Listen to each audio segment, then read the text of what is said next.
Toastmaster and my friends. This story is real.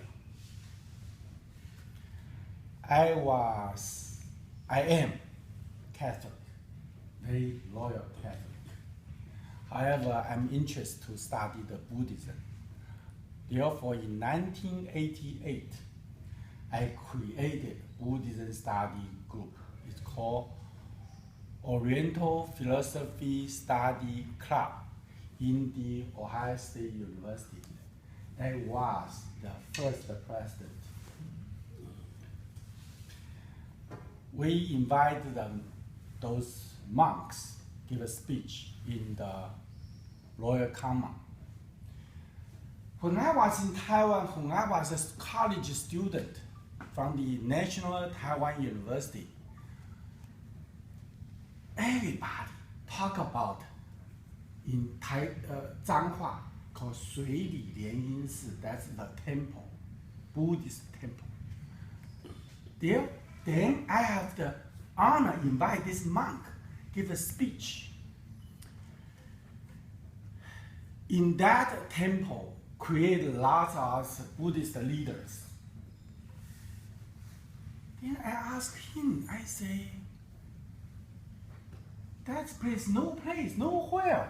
How do you create this big temple?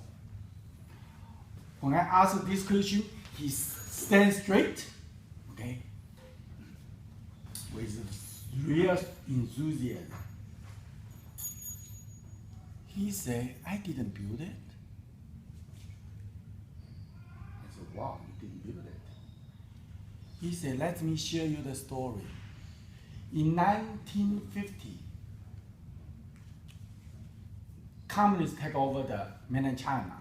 So a last monk flee with the Kuomintang nationalists to Taiwan.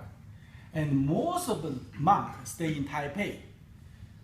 He said, well, I need help the people in the rural area, countryside. Therefore, he went to that Shui Li, that place. Is nowhere, nobody. He said one day, he has a dream. It's very foggy. Then later on, this dream, clear and clear, day by day, it's very clear. Then he see a temple. And then later on, he dreamed that he went inside the temple. He saw the Buddha. He saw everything in detail. He find very strange. Then one day, his disciple, he has 5 people follow with him. He said, Master, I have a dream like this. Then the other 5 have the same dream. Then he said, probably this God goes the Buddha, want us to do something. However, this place we have no money. Nobody have money. You say, Jerry, give me money. They give you 1 penny, 2 penny. That's good enough because they have no money. This reason he said, I decided. I say, let's do this. Let's just pray. You know, there's a wooden fish. They knock. So they knock every night, like 6 to 9. Knock, every night. About 60 days later, oh, by the way, later on, they saw a number come from the temple, a number. Not an exact number, it's something very, it's a number. They know that's the money, how much to build this temple. About 60 days,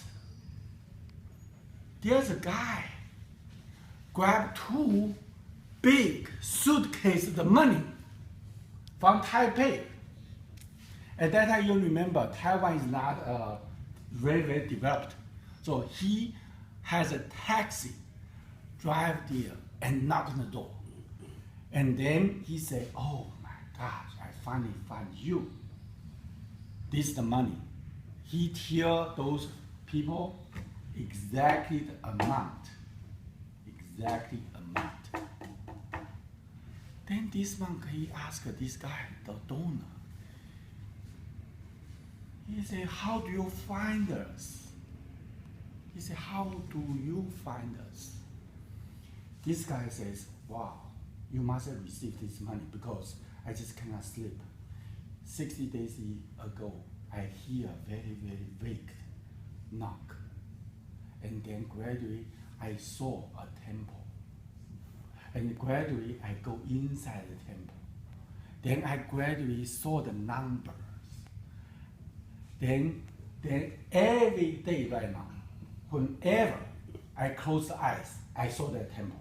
I hear the knock. And then I saw the number. I do not know what that means. Until this morning, I saw your building. I saw you guys. I saw the street number. So I know I must do. Therefore, I went to the bank, cash the money. So here's the money. Thank you very much. For that one, this monk told me, tell everybody. He said there's no design, no architectural drawing, no. Because those 5 people know exactly where, how to build it exactly. This monk already died, I checked. He's very, very high rank, highly respected in Taiwan. I don't think he make it alive. Therefore, his conclusion is, he said he built this temple is not for him because this God want him to build it. Therefore, he built it. He is on the tour to fulfill the goal. It's not a real ghost story, but that's a story. But that's a real. There we go.